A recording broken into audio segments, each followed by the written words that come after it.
People are still concerned over the toxic chemicals that spilled during a train derailment in Ohio.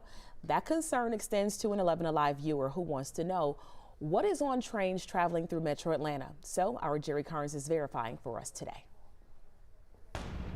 The train derailment that spilled toxic liquid in Ohio led an 11 Alive viewer to ask, are hazardous materials traveling by rail allowed through Metro Atlanta?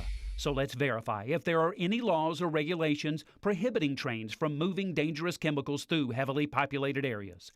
Our sources are the Federal Railroad Administration, the Association of American Railroads, and attorney Gerald Felitti of the Lawfare Project, who's been involved in litigation concerning railroad companies and hazardous spills. According to the Association of American Railroads, more than 2 million carloads of hazardous materials travel along our nation's rail system each year.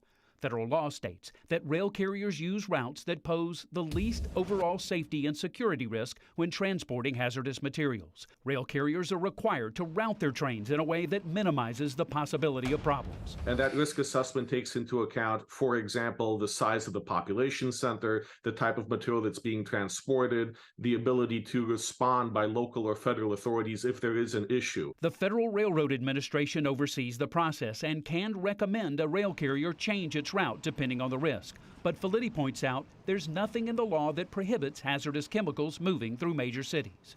Cities like Atlanta can request a list of hazardous materials traveling through their area. The Federal Railroad Administration says that information is for the express purpose of helping responders plan and prepare for any emergency. So the mayor of Atlanta can ask from any railroad company that passes through, what are you transporting? But that doesn't mean that we can stop it. So we can verify that no, there are no federal laws that prohibit rail carriers from transporting hazardous materials through heavily populated areas like Metro Atlanta.